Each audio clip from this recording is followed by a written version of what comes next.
Hello and welcome to World Insight. I'm Tian Wei. Perhaps the most eye-catching venue of the Beijing Winter Olympics used to be an old abandoned steel mill in the western edge of the city, now known as Big Air Shougang, or the Snow Flying Ribbon. It's the only venue in the Beijing zone of the Winter Games. Big Air Shougang's design has ribbon curves resembling traditional flying apsaras of the ancient Buddhist murals in Dunhuang in northwestern part of China. It's the world's biggest permanent air structure and will remain a top venue for snowboarding and freestyle skiing competitions, a recreational center well after the Games. It was the site of two gold finishes for Team China, Ailing, who won gold in women's freeski Big Air, and Su Yiming, who clinched gold in men's snowboard Big Air.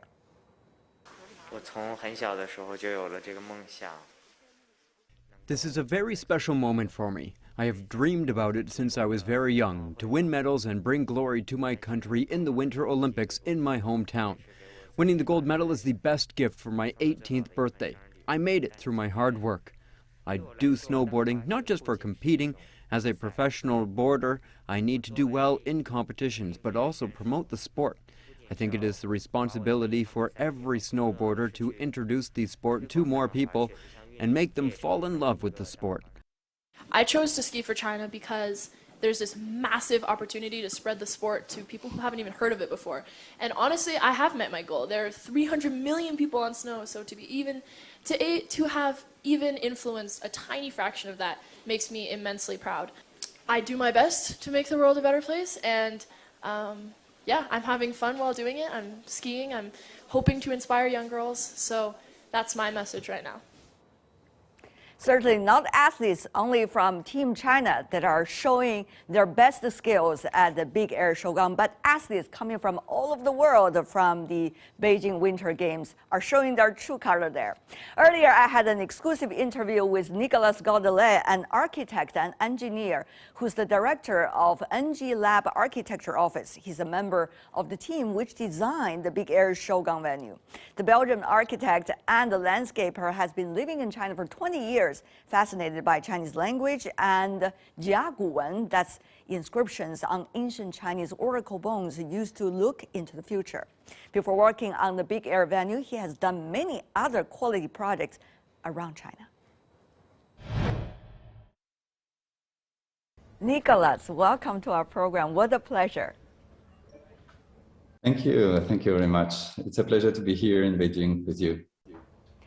This is a beautiful project. So many historic moments during the 2022 Beijing Olympics took place on the air in that project. So have you been watching? Of course I did. It's a pleasure to see our work finally on stage, and it was a pleasure to see the athletes who enjoyed it a lot. So yeah, of course I saw all the stages, yes. Was there one moment or two that you remember the most? Of course, it's Ailing winning the prize. She did a really good job and very nice jumps. And for all the competition schedule, I saw a so nice competition, and the figures, the show from the athletes were incredible, because this new stage, this new Big Air, give them the opportunity to do completely new tricks on the slope, and that was amazing. I never saw tricks like that in Big Air competitions. You know, there were a lot of different designs of the Big Air, so to speak, in other Winter Olympics. But this one, people say the most impressive. It combines so many important and different, yet all, shall I say, harmonious messages together. Yes, from harmonious messages and also technically, indeed, to make that jump happen, we did study more than 20 kind of jumps, slopes, angles to create that one. So the Big Air, the Shougang Big Air, is the result of 20 years of experience in Big Air, in jumps, It's very technical.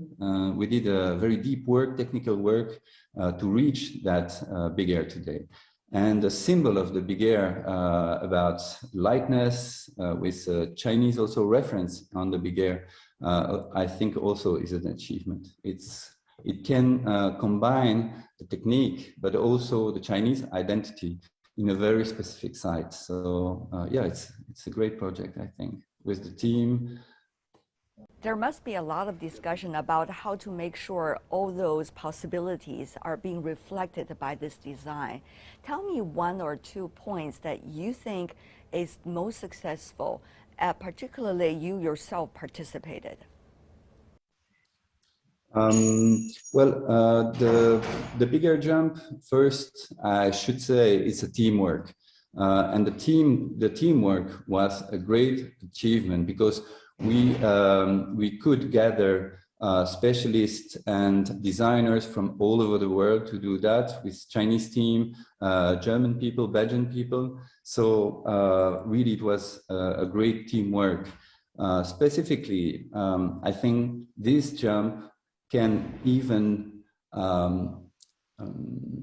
precast the future. I mean, with this jump, we can still, the sport can evolve at least another 20 years.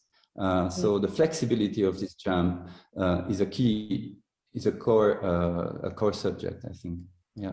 I love that, what you say, flexibility, because it also brings in a lot of possibilities. Green, for example, is one of those. This, first of all, has been a remake of an industrial complex, which has been part of the history of Beijing for quite some time.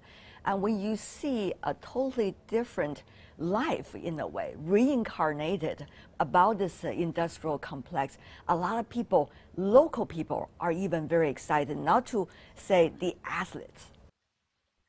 Yeah, and I think it's very important to say it because we worked on Shougang district for 10 years. It's a 10 years rehabilitation project. It's, I think it's the most sustainable project in the Olympics, if I may say, because Shougang was a very heavy load industry site and was completely refurbished into a natural site with parks, sports, culture, research. And that's a completely ecological project and very symbolic to bring the Olympic Big Air jump in that kind of site.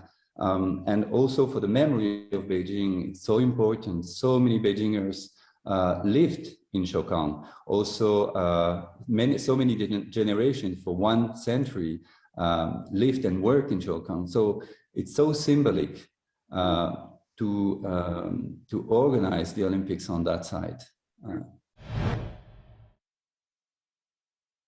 What about those retired workers from Shougang, the capital iron and steel company?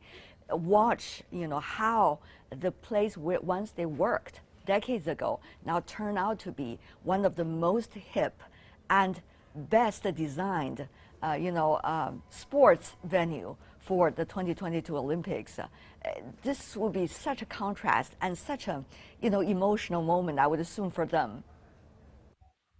Indeed, and I already met some old Beijingers, and when they saw Shougang, they were so, they were so happy. It was an emotion for them to see all these furnaces, concrete site, cooling towers kept on site and completely rehabilitated into a functional building, inhabited building. And that's the first time on the planet, in the world, that a project, an industrial project, is rehabilitated like that. It's the first time. Even in Germany, Belgium, French, all over the world, these industrial sites are being kept like a park or a sculpture, but not like a functional building or a functional city. Now, Shougang is part of the city, belongs to the people again, and all Beijingers can go and visit it again. And that's wonderful. I mean, yeah. It seems that everybody could participate in the reincarnation of that area in the city. And this city is the capital city of China. Think about New York. There are a lot of old industrial buildings that have been put into, with the use of galleries, exhibition halls, but for people to live in and to be able to enjoy it on a 22-hour basis, and for international sports events to be held there, and everybody could watch, everybody could go there. That's something unprecedented, Nicolas. On that aspect, I want to show my respect.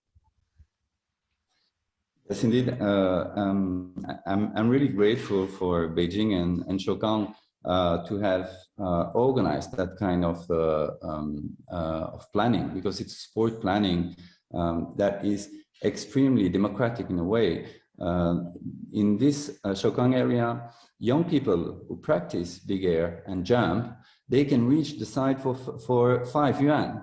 And that's the best way to serve youngest and the youngsters who want to practice sports in Beijing. They have this area, fantastic area, with climbing, jumping, biking, running all over the site. And that's a really precious gift given to youngsters. And especially when we talk about legacies of Olympic Games, there were earlier issues about how those Olympic venues will be reused after the Olympic Games are being held. And certainly this is going to have a renewed function all the time, it seems, Nicolas. What is really interesting in the Big Air site is that first it's a very ecological site, but also very flexible in the different functions we can organize on the site, because you can do ski jumps, bike, you can do events and cultural events, music festival. And that Big Air was already finished in 2019, so we could already organize the World Cup there and other events. So this Big Air stadium is meant forever. I mean, it's not only for the Olympics, it's a real legacy for Beijing. And this is World Insight. Coming up in our story, a mix of post-industrial look and ultra-modern feel architect Nicolas Godelet talks about weaving earth-friendly sustainability into Big Air Shougang's design after this break. This is really the story behind the news.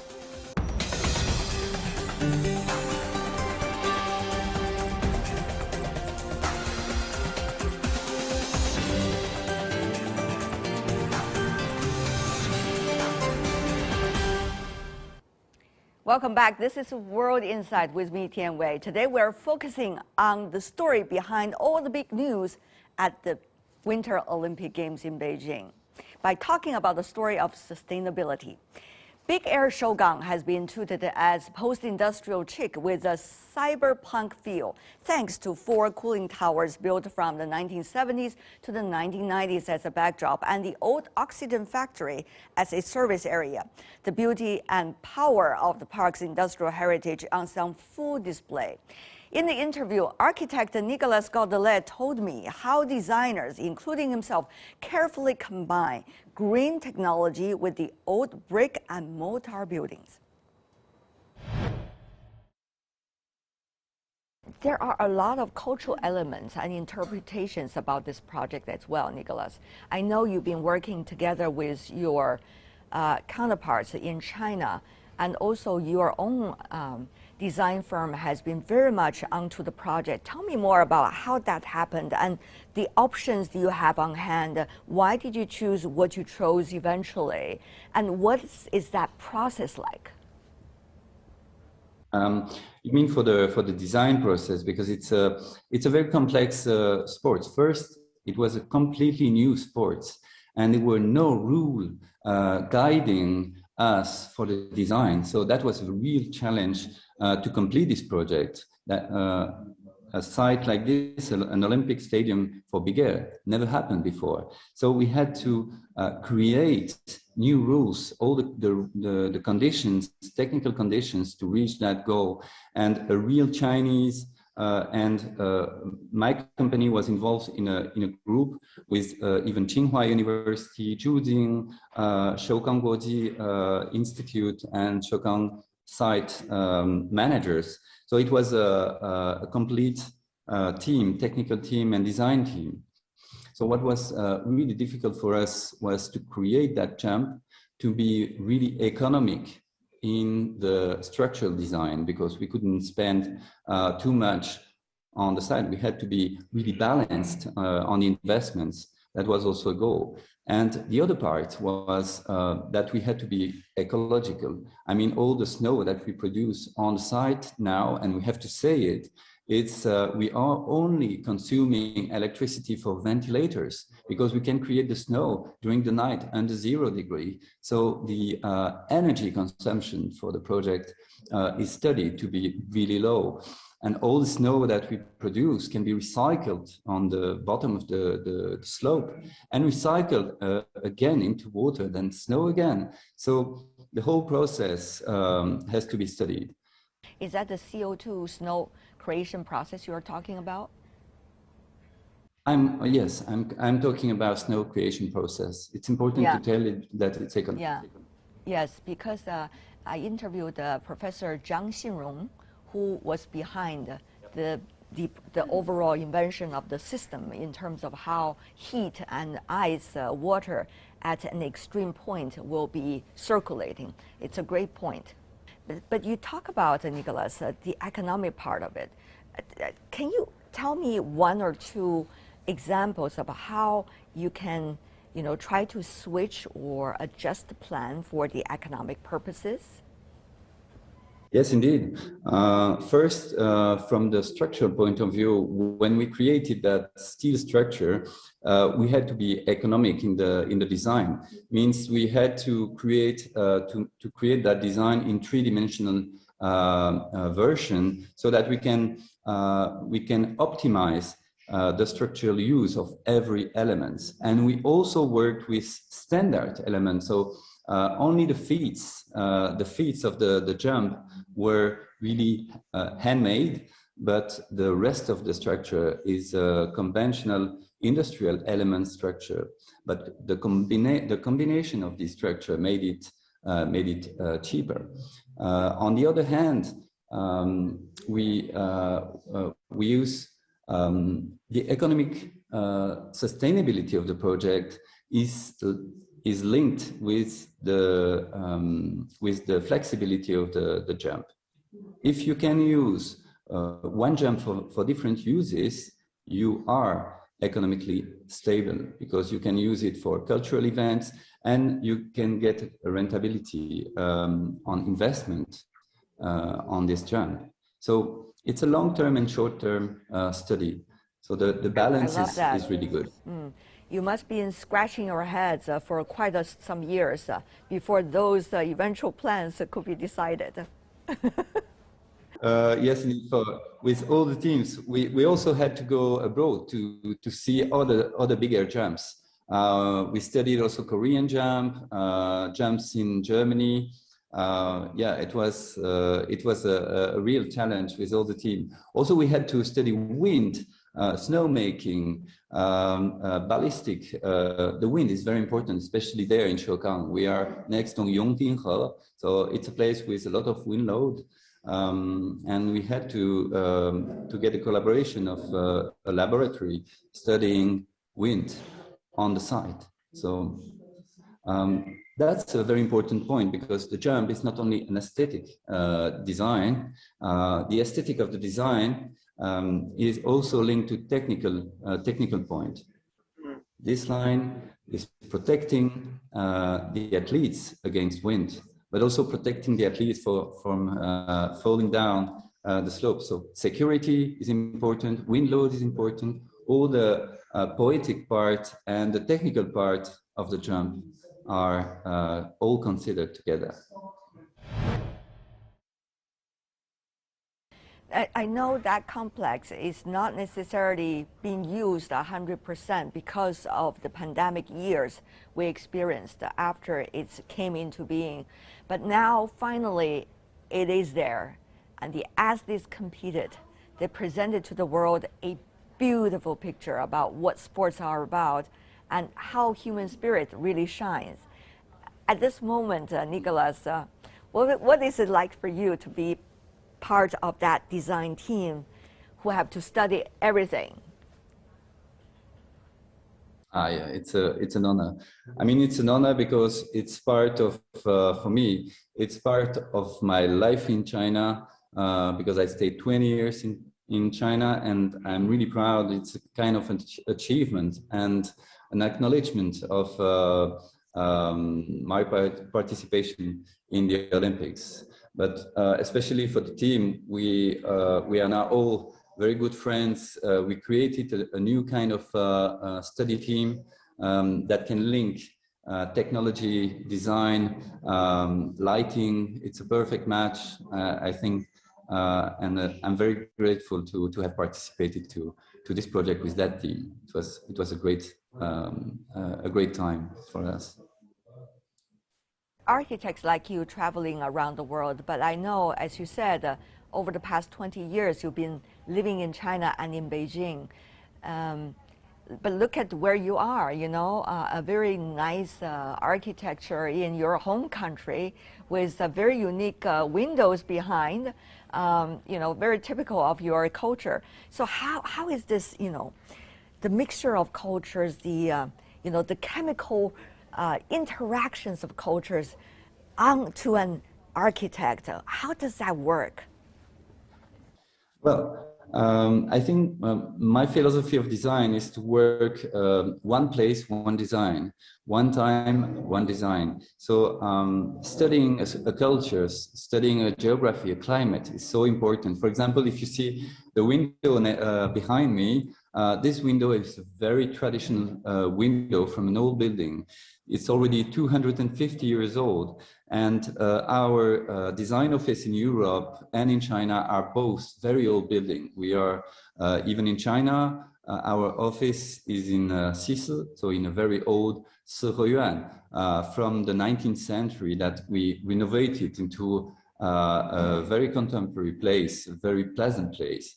So I love to link geographies, cultures, but also history, work with the past and find the continuity in the present time is for me a goal, so that we are conscious of our past, our roots, and we are projecting these roots in the future. Beautifully said. Finally, before we go, Nicolas, is there something you want to say to those athletes that are jumping at the 2022 Beijing Olympic Games at the Shougang Big Air, or also things you want to say to your friends in China? First, I hope I can join you very soon back to Beijing. And to the athletes, I hope you enjoyed the jump and the competition, because we really shared a lot of energy with our team in Beijing to do that great jump. And it's really a unique jump, the first one in the world. And I really hope you enjoyed that time. Yeah. Thank you so much, Nicolas, for your very encouraging words, and certainly congratulations for a great project. See you soon in Beijing. Thank you.